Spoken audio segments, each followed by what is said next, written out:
It's the Evan edition. The Evan edition. The Evan edition. The Evan edition. It's the Evan edition. The Evan edition. The Evan edition. The Evan edition. It's the Evan edition.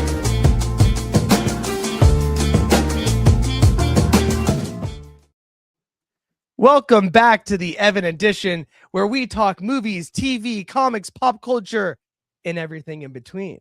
I am your host, Evan Bernstein, and I'm joined in the studio. You know her takes, sometimes with no breaks. That's right. It is CC Clemens. How are you, my friend? I am good. I'm good. I'm glad to be here. Talk about some cool topics. Oh man, I've been waiting. I've been dying. No pun intended. No punisher intended. To talk to you about this show, because it was absolutely incredible, in my opinion. However, some people may not like a VFX shot. Some people may have not liked the sound mixing, and we're gonna get into that. We also got the Mandalorian and Grogu first reactions, a little divided, unfortunately, but probably saw that coming. And our main topic today, that's right, Matt Reeves has officially announced the full cast of the Batman 2, which is rolling now. Thank God, because it's been hell of years and we need that movie. So we got so much to get into. But before we do, how have you been? Have you seen anything? What's going on with you, CC? I've been good. Going through some, the periodical car troubles or car issues. So we love that. We always love that. But I mean, had a pretty basic, relaxed weekend. Watched Obsessed. I watched that. Obsession? Friday. I'm sorry. Yeah, Obsession. I saw that Friday. Wonderful. Oh my goodness. So good. So good. You know, people are just like, you know, after Amy Madigan just like broke down that door from a horror role, now people are like, Oscar, gotta be Oscar. Do you think, what's her name? Indy? I'm not familiar with her, but I think Indy something like that. I'm familiar from Superman and Lois, which she didn't stand out to me there. So I'm so happy she got a project to flex her acting muscles. Oscar nom potential? Zach thinks so. Yeah, I would say yes. Really? She did incredible. That good. She did incredible. The last performance in this realm that I was this impressed by was Evil Dead Rise. And did she get nominated? Yeah, I don't. You said did she? I don't think.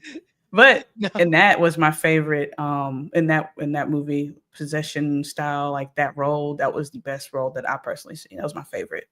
So, okay. Her performance in this one really stood out. It was really good, really good. You know, I loved Companion, and I thought Sophie Thatcher was incredible in that. And unfortunately, some of these great performances just kind of like don't get the love or the recognition that they deserve. So I hope I'm pronouncing her name, but I hope Indy gets a nom. I mean, that would be incredible for such a crazy role that I'm hearing. So that would be really cool. She killed it. Have to find time to see that. Unfortunately, my next movie is The Mandalorian and Grogu in 4DX 3D. So we gonna be moving. Wow. My back's gonna hurt. Yeah. Bring some Tylenol, extra strength. Oh yes, Tylenol and this. But on top of that, I did want to let you guys know next week is Memorial Day weekend. So instead of the regular Sunday show, we are going to do the Monday show on the 25th, and we are having special guest Alex Hampton, who is the creator of Onyx Comics. This is Alex. This is his comic, and we are going to get into it. He reached out to me. He saw the Inbound Comics interview, was like, hey, I got a comic. I would love to come on the show and talk about it. And we can't wait to have him on and dive into that and keep putting artists on that need to have a voice in the game. So I cannot wait to talk about his background, his art, what's going on, and then talk about classic topics during the week. and we'll get Alex's opinion on them. So next Monday, the 25th, 5 p.m. Pacific Standard Time, Alex Hampton on the Evan Edition, and stay tuned. All right, guys, we got a lot to get into. Why don't we dive all the way in? Let's go. Our first topic is this. Ever since Marvel got the rights back to The Punisher from Netflix, we have been waiting to see if Jon Bernthal would fully return for the role. And once he showed up in Daredevil Born Again season 1, it reminded everybody why this is considered one of the best comic book castings of all time. So when Marvel announced he was getting his own Disney Plus special presentation, expectations were extremely high. Where is it? And now The Punisher One Last Kill has officially dropped. And overall, the response has actually been extremely strong. Fans are praising the dark tone, the brutal action, and Jon Bernthal's amazing performance. But now the special is trending online for some technical issues. I'm going really high on that, involving the sound mix in one particular VFX shot. According to The Hollywood Reporter, viewers have been calling out noticeable audio mixing problems, especially low dialogue volume, along with one particular stunt sequence that people online are absolutely roasting for looking like unfinished CGI or a PlayStation cutscene. Some fans even compared it to GTA or PS3 ragdoll physics because of how awkward the face replacement looks during the impact of the action scene.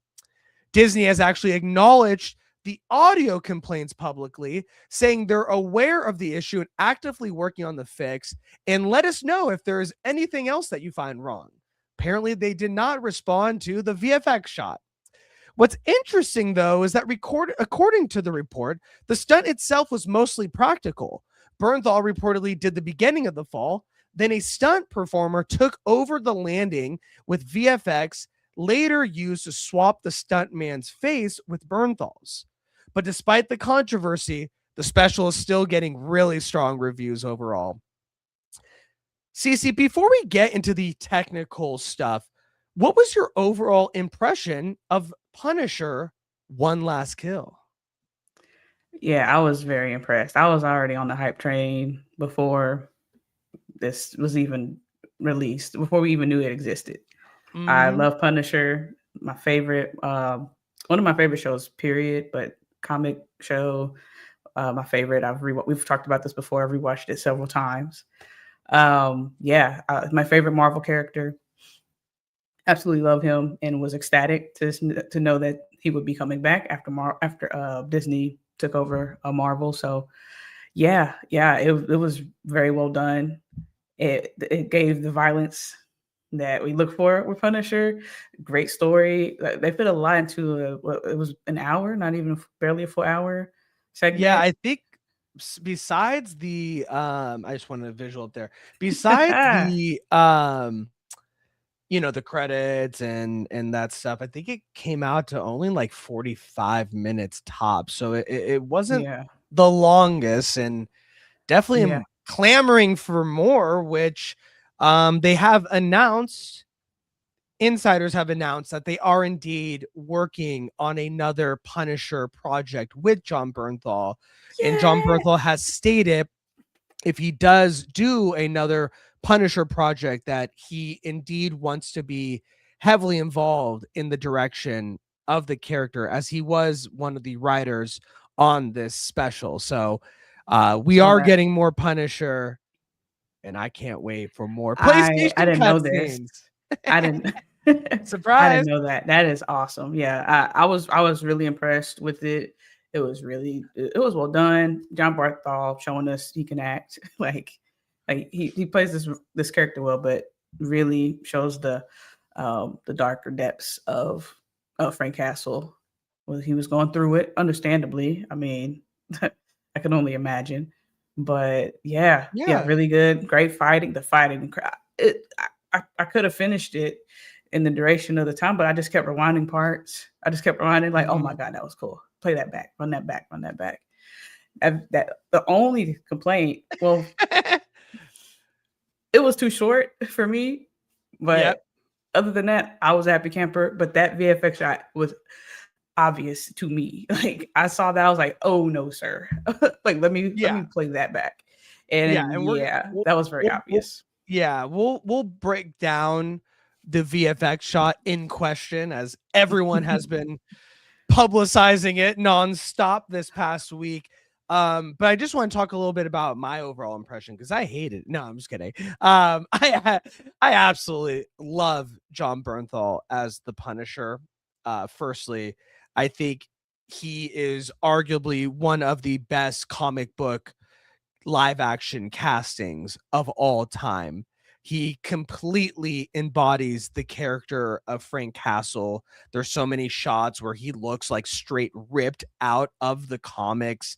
The way that he honors the veteran status, not using PTSD as a crutch for why he does what he does, to respect the veterans that actually do suffer from PTSD. The way that he goes about it and embodies this character, it is Frank Castle's the Punisher through and through, and we need to start putting him in the GOAT conversation for best comic book casting of all time. Period. I don't disagree. I know, because we're gonna have a love fest right now about Jon Bernthal's Punisher. On top of that, with this project, I was really excited about. Of course, I was a little sad because we're not getting a full series, as he deserves to have another one, especially after a really good season 2, in my opinion. And I thought, what a great way to introduce him really back to the world in a big bad way, to give him his own special, and to let Jon Bernthal, who's lived with this character so long, drive it and be a writing force, because he knows how to play the power chords when it comes to Frank Castle, if you will. And so I thought that was brilliant that he led the charge, not just in front of the camera, but behind the camera as well. And you could really see he knows this character more than anyone right now. And so the action in it, I thought, was absolutely incredible. I've seen online, the John Wick comparisons, especially my wife said with that pen scene, with the big old dude. If you guys haven't seen it, we might spoil a little bit. I've seen it like 4 or 5 times at this point. That was awesome. Yeah, it was absolutely incredible. There's just been so many sequences. Something that really caught my eye, though, and embodied who the Punisher really is, because I think a lot of people use the Punisher and his symbolism of vigilantism and taking the law into his own hands and ending that person forever and putting him into the ground. People kind of appropriate who Frank Castle is and what he actually stands for. And I feel like this moment in One Last Kill, where he is at a crossroad, he sees the final nail in the coffin for the Nucci family getting away, and he sees a family getting attacked during the riot, and he's about to choose going after Ma Nucci to end her and that family altogether, which we've been dying for him to do. But as soon as he hears the store owner's daughter yell for her dad, he completely wakes up, turns his body towards the family, and runs after them to save them. And that is exactly who Frank is. He's not just the Punisher, if you will. He is a protector of the weak and the innocent. And that is who he is through and through. And that is the moment he realized what his purpose is. And it was absolutely beautiful to see. It's giving me chills. Like my hair is standing up. You gotta stop. I'm gonna watch it again tonight. It might be because the fan. I don't know. I'm getting like the chills right now, but I just thought that really embodied who the Punisher really is and why he does what he does. And it was absolutely brilliant to see. So that is my 2 cents. That is obviously, you can tell we love the Punisher, but let's step into the Evan Edition auditorium, if you will, and look at that VFX scene. We already know Disney addressed the sound mixing and they're going to work on that. The sound mixing didn't take it out too much for me. There was parts where you could kind of get the words mixed up with the music over it, but it didn't take me out or make me like outraged like with some people online. However, where's my girl? There she is. However, this scene with the VFX definitely made me think, so let's talk about it because it's an incredible action scene. It's very much a la The Raid, which was fantastic. They actually set John Bernthal on fire. He's going through he's going through the apartment nonstop. It's really amazing to see. And then he kind of gets pushed off the ledge or jumps off the ledge, and we see his face turn, and it doesn't really look like John Bernthal. You did mention a little bit that this kind of looked wonky to you. Yeah.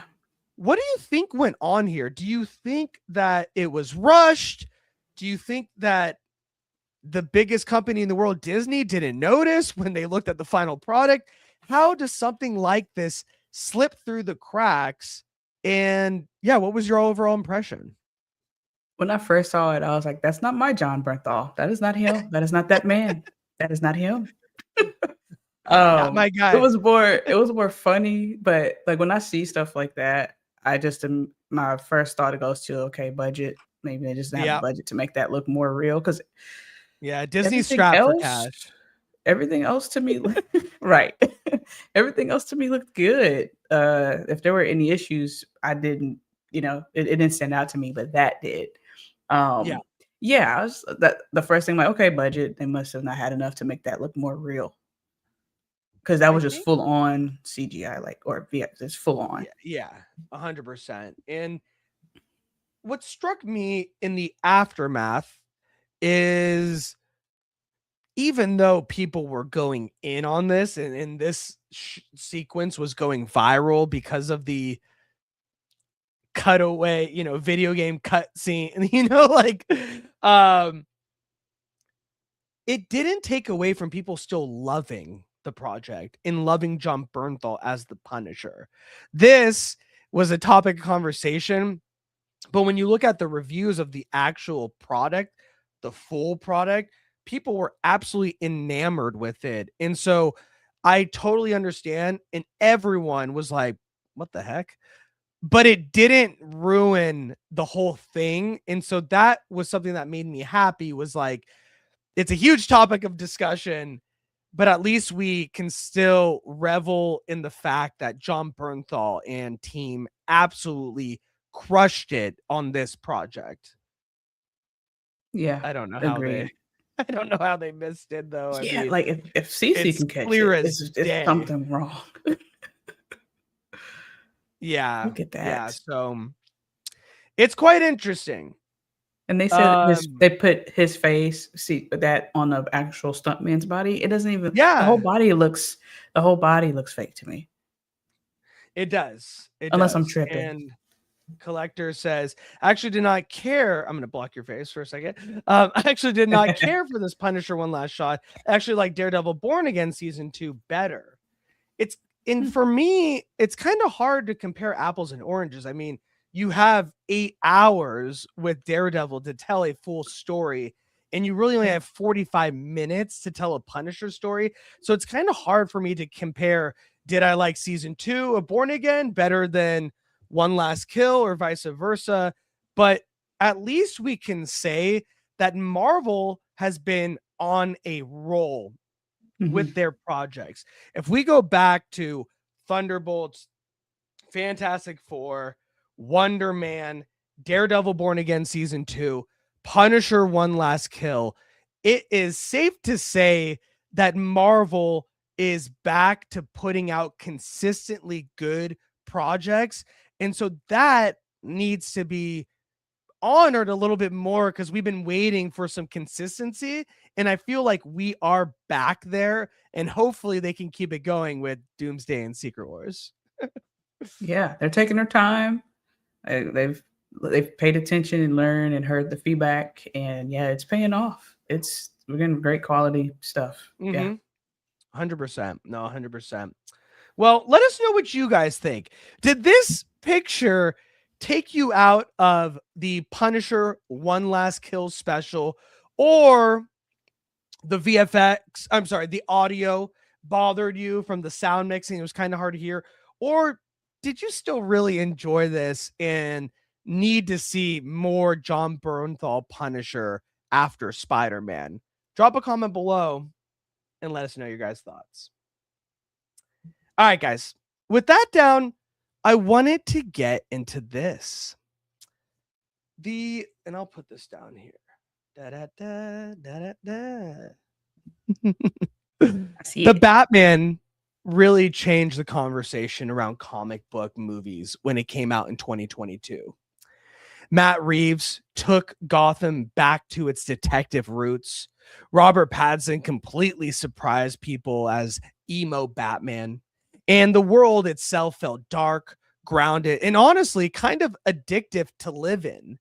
Ever since then, we've been waiting to see the Batman 2, and we got to taste more of this world with the Penguin. But we were wondering, how is Reeves going to expand this universe with the Batman Part 2?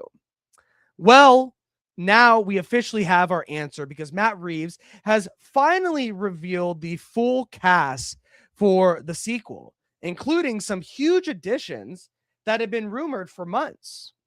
This comes to us from Entertainment Weekly, where Reeves confirmed the cast himself through a series of cryptic social media teases. The biggest headlines are, of course, Sebastian Stan and Scarlett Johansson officially joining the film. Stan is reportedly set to play Harvey Dent, while Scarlett Johansson's role is still being kept under wraps for now. And honestly, the way Reeves rolled this out was very on brand for the universe. Instead of dropping one giant studio announcement, no chair watch for them, he revealed actors individually through little GIFs and Gotham-themed captions on social media. It almost felt like pieces of a mystery unfolding in real time, which fits this version of Batman perfectly. Alongside Pattinson returning as Batman, we also got our boy Jeffrey Wright back as Gordon, Andy Serkis as Alfred, Colin Farrell as the amazing Oz Cobb, and new additions Brian Tyree Henry, Charles Dance dancing his way on from Game of Thrones, and Sebastian Coach. So this sequel definitely feels like Reeves is expanding Gotham in a much bigger way. And honestly, I think that's why people are so excited about this movie. In a time where superhero fatigue gets brought up constantly, Reeves's Batman universe still feels like an actual cinematic event whenever we get new information about it, or when we're just clamoring to see that he finished a script.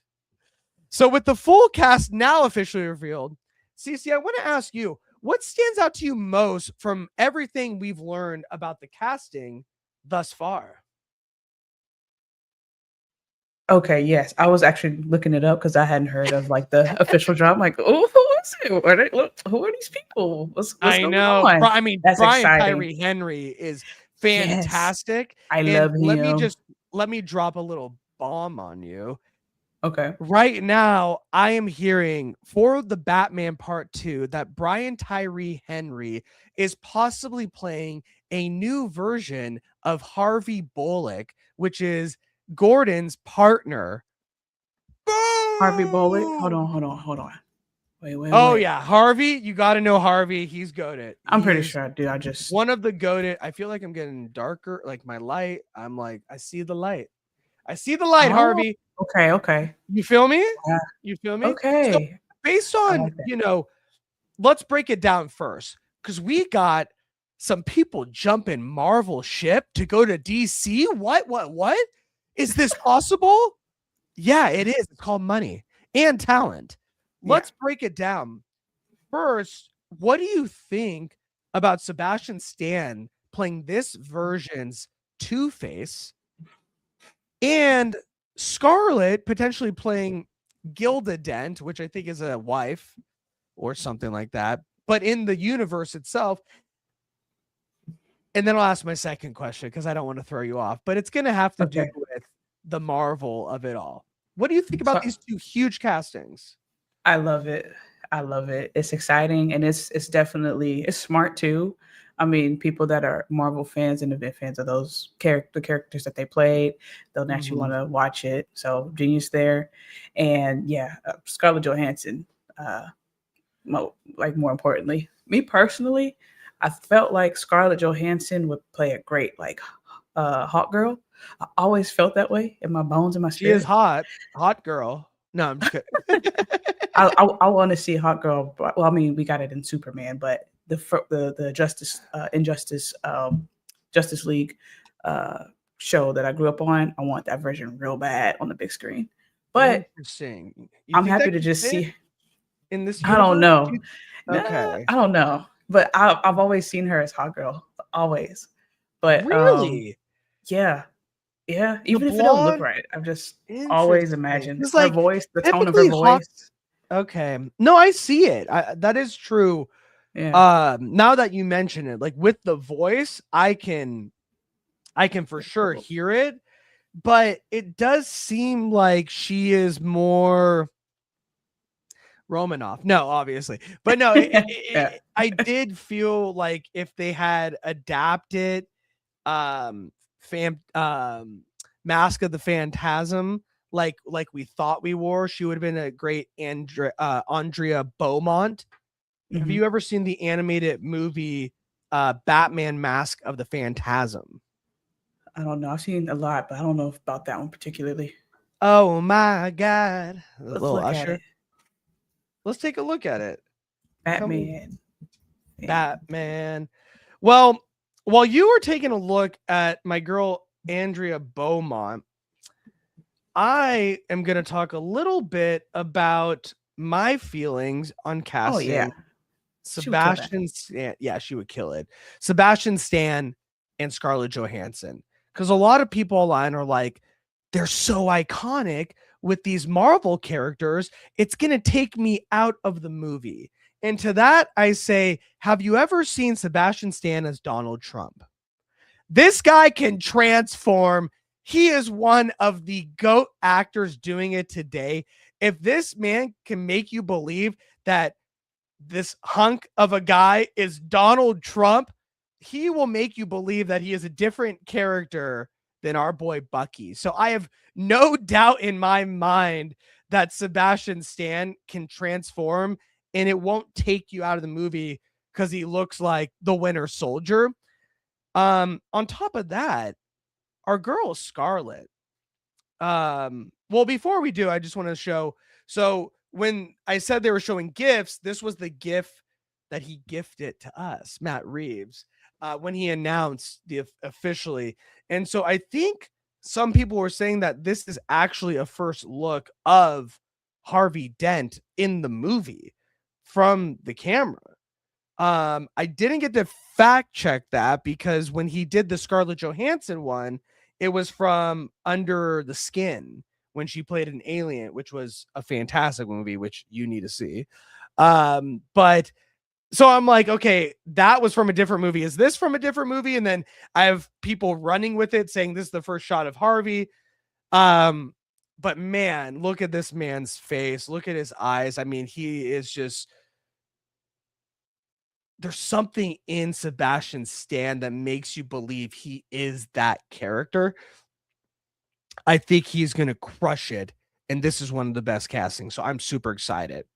I want to ask you though, before we move on to another topic, what do you think about people saying that casting such iconic Marvel characters is going to take them out of the movie in Batman when they see the same faces?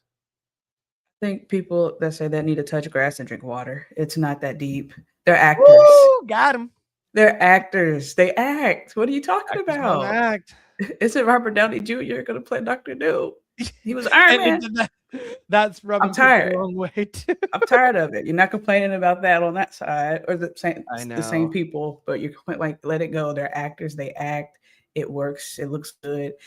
And then you got to think on the technical side of it. Like they're trying to make money as well. Like they want to tell a story, but they want to make money. This is going to bring more people to watch that. But yeah, that's a ridiculous argument or reason to not like, why? Oh, it's going to take me out. Like, what are you talking about? Do you work at the same job forever? Like, what are we doing? I know, it's like, actors are in different movies, Right. and I do understand that these are both superhero projects, and a lot of these characters become synonymous with the comic book characters that they play. I totally understand that, but the way that Matt Reeves embodies this Gotham and this universe, it's like nothing that we've seen in any other Batman movie, really. I love that it has its own flavor, its own style, and it feels like otherworldly. And a perfect example is our boy Colin Farrell as the Penguin. When people first heard about that, they were pretty put off until they saw him in the movie, and they were like, this is one of the best villain castings that I've ever seen. And then they put him in a show and they were like, this is one of the best superhero shows I've ever seen. So we're so quick to judge before seeing that it kind of takes away from enjoying it first and then forming an opinion. And I don't want that to happen to people because I think we're in for something really, really special. Let's go into the Evan Edition auditorium real quick. I want to take a look at our casting, and I see your comments, Collector. We are going to get to them, my friend. Do not worry. Let's take a look. So this cast is absolutely insane.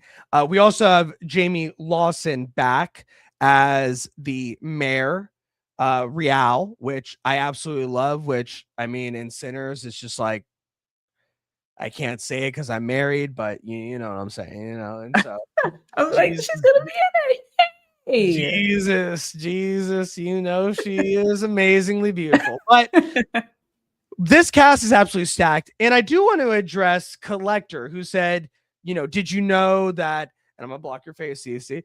Did you know that the actor who played, Tywin Lannister in Game of Thrones is supposed to be playing Harvey Dent's father?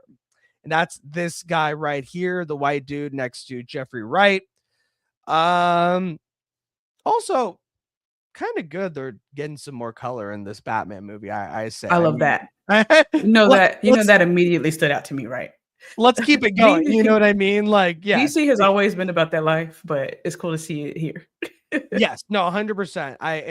I love seeing it here because I'm like, okay, here we go. And these are some of them prominent, I mean, Jeffrey Wright as James Gordon, I think was one of the most spot on castings of all time.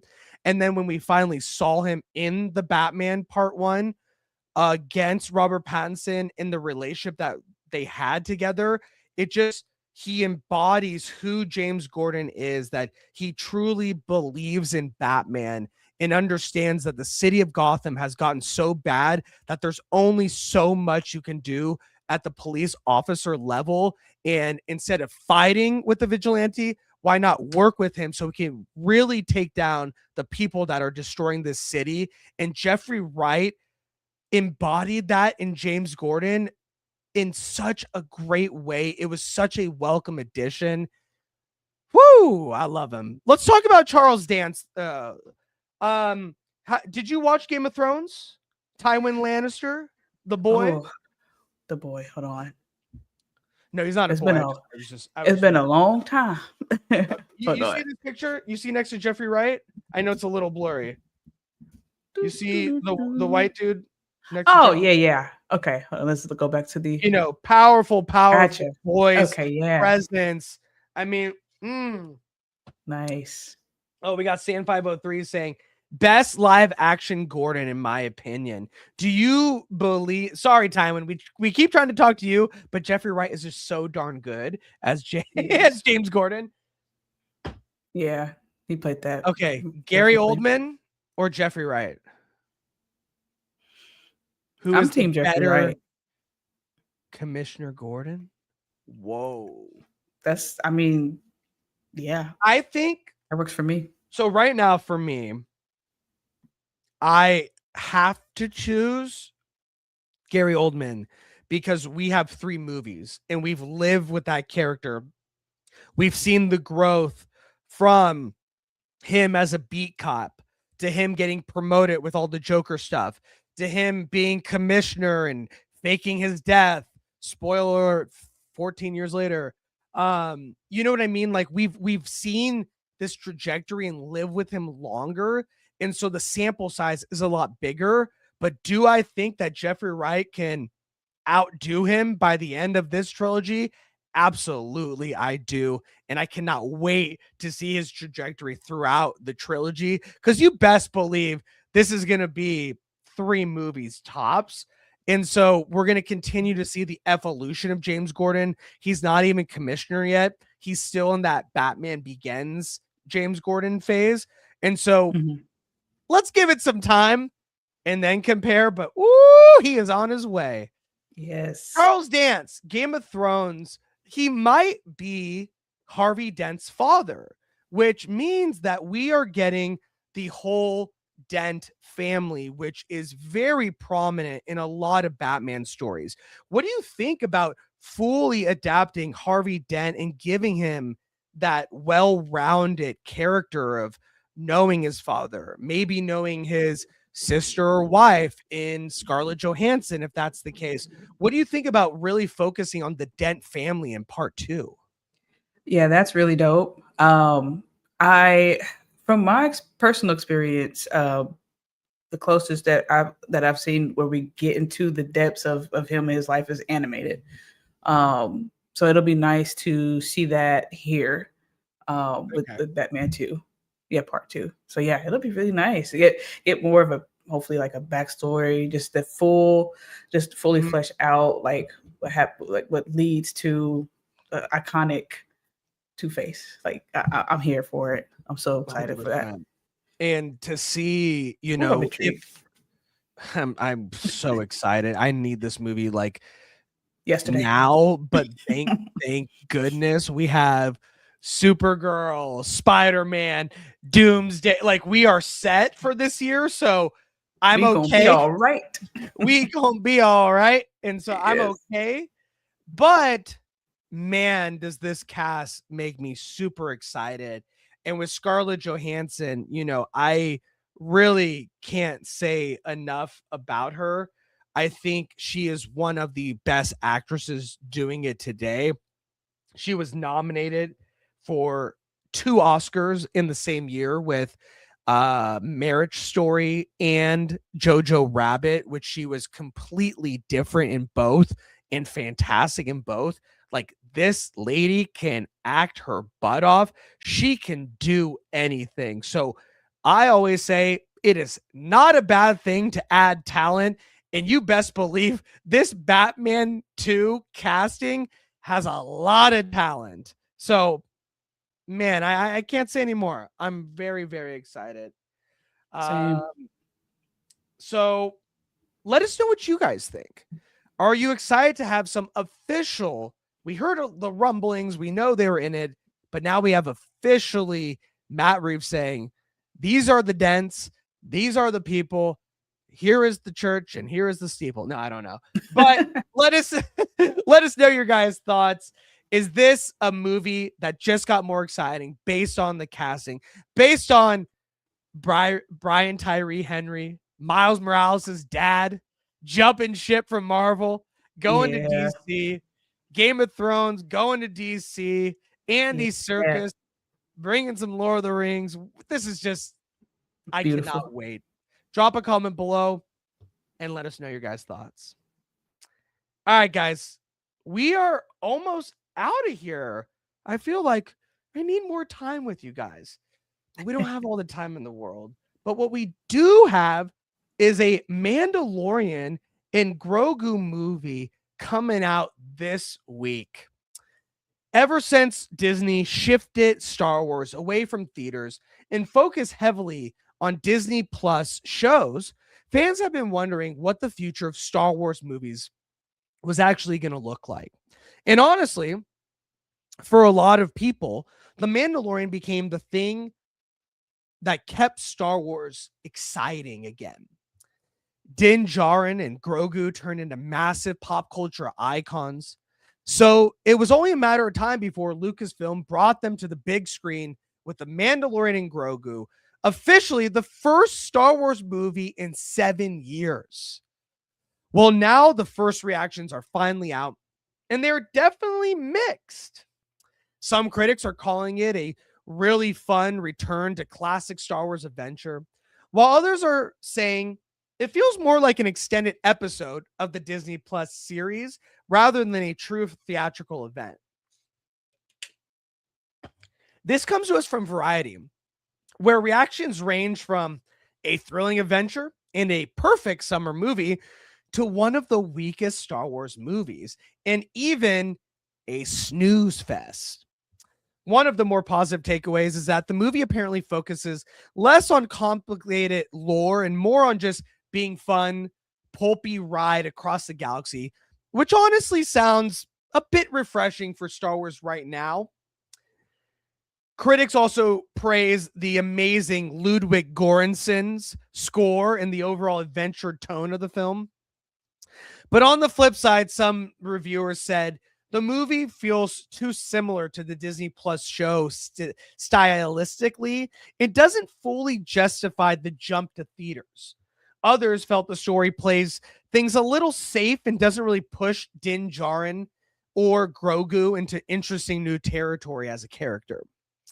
And what makes it all especially interesting is that this movie really feels like a test for the future of Star Wars on the big screen. If audiences connect with it, Lucasfilm may finally have a clear theatrical direction again. But if the reactions stay this divided, it's going to probably restart a lot of conversations about whether Star Wars has become too reliant on Disney Plus storytelling. So I know you are not the biggest Star Wars person, CC. Careful in the comments. Don't come after her. Oh, you can. I want the smoke. But after hearing these early reactions, do you think this will make people more excited to see the Mandalorian Grogu or more hesitant? And do you think that it's just going to be, the people that like this are going to go, but it's not really going to get new fans into the seats to see Star Wars, which is kind of what we're feeling from this mixed reaction? Yeah, so I didn't even realize this was happening. I didn't know this. I'm not in this world, I didn't even know this was being released in theaters. Girl, But oh my goodness. yeah, I know. But just from what you explained, nothing is intriguing me whatsoever to watch it. Do you think, Yeah. not being a Star Wars fan, do you think if this looked like, what is it about Star Wars that doesn't like turn you on to the IP? Just I not don't having know, that it's nostalgia factor just and not growing up with it, or what do you think it is where you didn't see something in the past, 10 to 15 years when you really started diving into watching movies, and say, oh, I need to jump on it and catch up? Why didn't it grab you in that way? Yeah, I definitely didn't grow up with it. So, my dad, Yeah. he loves it. He loves the Star Wars. He loves it. He didn't He try grew and up with show it. you? I don't know if he did. Like, he's my stepdad, so he Okay. I met him when I was like 7, 8. So he got me onto like Blade and stuff like that. But Star Wars, he Okay. watched a few things, but I just could not That's connect. one good check mark, but he definitely needed to do the other ones because my He's stepdad watched some. He's got me tried to into like Star Wars, he's mentioned it and has tried to like get me to watch it. And I'm like, it's just boring to me. Okay. Okay. Yeah, and I've Well, I think we talked about it. It was a Star Wars movie I saw. I was like, let me try it. And it was okay. It was cool, but it wasn't like I need to go watch all of them things from the beginning and get caught up. And it's so much. It's a lot in this world, and I feel like it's just too much to even.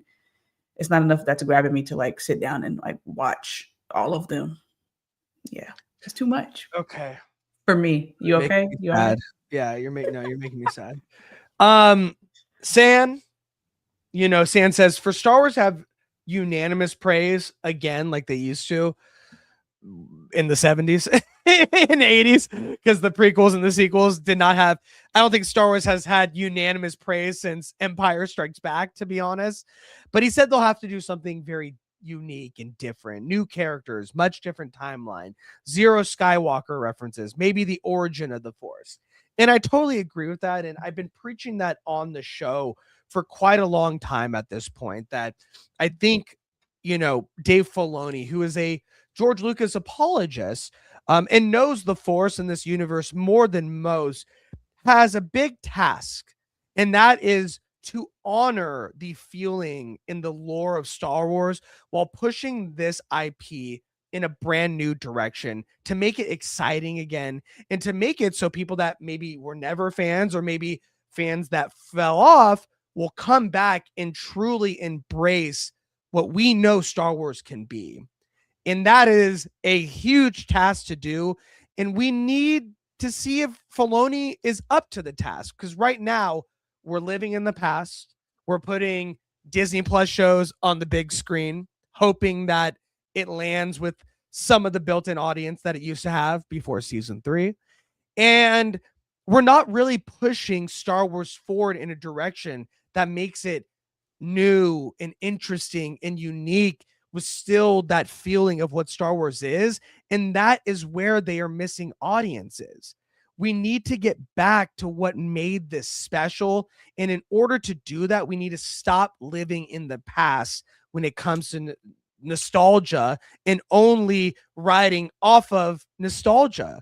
We need to move past the nostalgia, honor it, and make new stories and new characters, and completely remove ourselves from the Skywalker timeline. For the uninitiated, the Skywalker timeline is really everything that you've been seeing thus far, whether it's the original trilogy, the prequels, the sequels with Rey and Finn. I'm sure you've heard these names, but you have no idea. And Rogue One, Andor, Mandalorian, Obi-Wan. Same person? Acolyte, not the same person, but it's the same timeline. It's all connected to the Skywalker timeline and saga. It's too connected. It's too connected. And you need to stop relying on nostalgia to engage with your fan base. You need to really reinvigorate it, reimagine it, while still honoring the past, but pushing it forward in a big bad way. And we're just not there yet. And as we can see from the earlier actions of the Mandalorian and Grogu, you either like it because it's like you like the characters and you're on an adventure with them, or you didn't like it because it didn't really do anything. It didn't really have a purpose, and it felt more like another episode. And that is a little bit bothersome to me, because I thought if you're going to put them in theaters, you need it to be for a reason. And if it was a good reason, people would have wanted to come back and see another movie in theaters with these characters again. And it seems like we aren't going to do that. And 11 agrees. Gotta do it like Stranger Things. That finale dropped. It's like a lot of built up. It was crazy. When they released in theaters, the last New Year's Eve or day, crazy. Until people demanded a fake episode 9 that never existed. That was wild. They weren't happy with the finale, which people are never happy with the finale unless it's, Breaking Bad, but which in my opinion is the best finale of any hit show of all time. I thought it was absolutely incredible the way that they landed that plane. And as we're seeing it now with The Boys and Game of Thrones, stick the landing is very hard. And the Grogu and Mandalorian movie doesn't seem like they're trying to stick the landing. It seems like they're just trying to have fun with these characters and see if they can get some audience. But you best believe it, this doesn't make over 500. We ain't seeing them again on the big screen. Most likely we'll see them wrapped up on a Disney Plus movie, and that will be the end of the Mandoverse.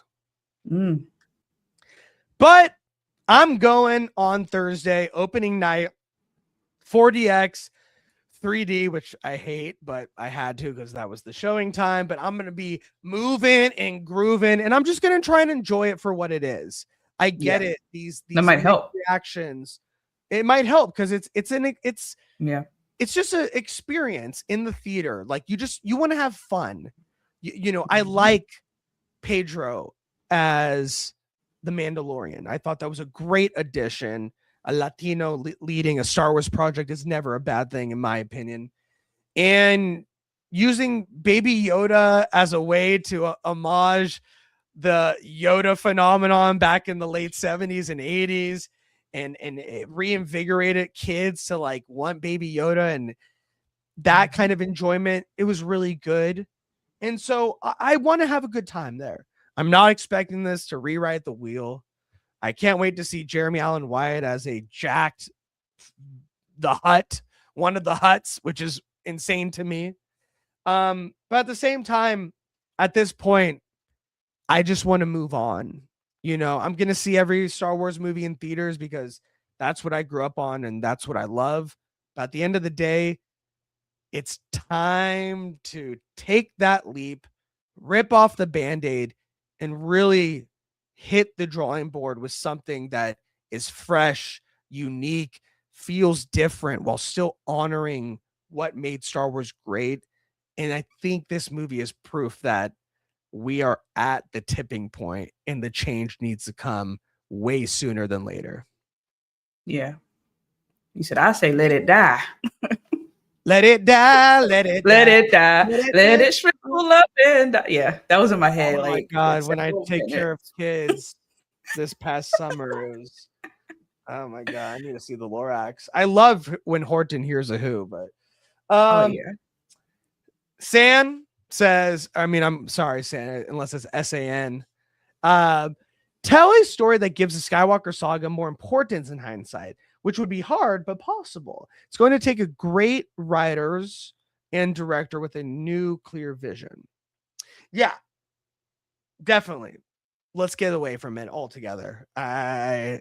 We keep trying to honor it and show the importance and blah, blah, blah. Like, I get what you're saying, but at this point, move on out. I don't know what I'm even saying. And Collector has been watching a Star Wars movie a day, reviewing it and all the TV shows except an animated and Boba Fett and Alkalite. So he's trying to get into the rhythm, into the sequence, up into Mandalorian and Grogu. And so there is the fan base there. There is the passion for this, and people love Star Wars.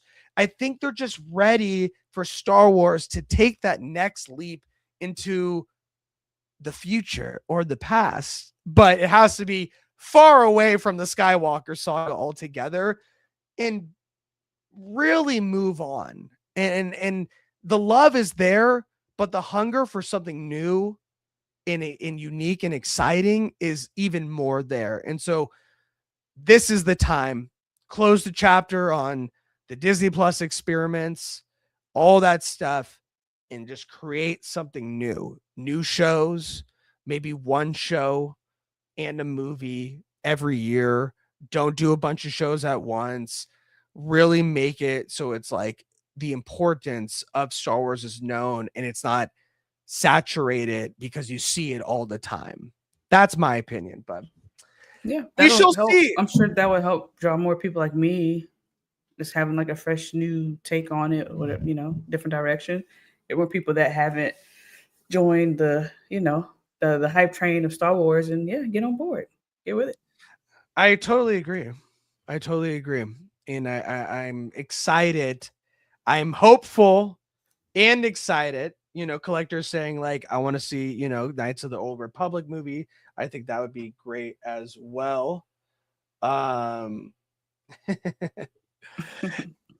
But, you know, we just need new. And there's books. I've talked about this before. There's video games, there's books, there's things that are not related to Skywalker at all that would be amazing if they were adapted. So there is things to choose from that already exist that can be adapted that have nothing to do with the Skywalker saga, but you're not choosing those as well. So it's like, come on, guys.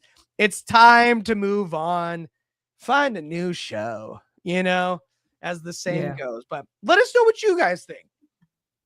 Are you seeing The Mandalorian and Grogu in the theaters? You know, wait till it comes out on Disney Plus, so it acts as a 4th season of the show.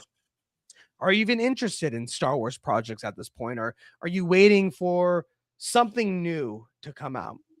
Drop a comment below and let us know your guys' thoughts. All right, guys. Woo! We did it. We did it. It's hard to do. You know, there's so many I want to talk, you know, there's so many other topics I want to talk about, but I'm really trying to streamline it, keep this under an hour so you guys can join in. We can get some of your comments in. We can get CC's feedback on things that she loves or things that she despises, like Star Wars. And we can really I said despise. Now hold on. I'm digging your grave. Now, and so we could, you know, and I feel like this was really well, and it was really streamlined, and I really appreciate you guys, you know, talking in the chat. And if I couldn't get to all of them, I completely apologize, but I really love having you here. You know, even Sands is saying, like, there's zero mention of the Skywalker saga, but the new story gives you a different perspective on it in a new way. Star Wars has so much potential. There's literally a universe of characters. Exactly. And so I appreciate you guys in the comments so much, and being here and being part of the community and keeping it respectful while still being passionate about the things that you love, because that is what this community is about. You can be passionate, you can be angry, but you got to be respectful, because that's how you have a great conversation about that stuff. You don't need to see it to have a point of view. You don't need to like it to have a point of view. You don't need to hate it to have a point of view, but you can have an opinion about it and have a great, respectful conversation. And that's why I love having you guys here. And that's why I appreciate you guys so much. So thank you for being here. I wanted to get in a lot of other stuff. I really wanted to talk about that Bane and Deathstroke movie, and they got the super bad director, Greg Mottola. But there's only so much we could talk about. Go watch The Punisher if you haven't. Go look at the cast on this show of the Batman Part 2.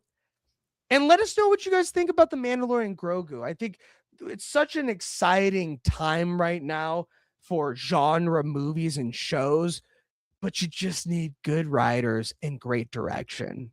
And hopefully we'll get that with a lot of the stuff that's coming out, but only time will tell. Chat, thank you so much for joining us. CC, where can the good people find you?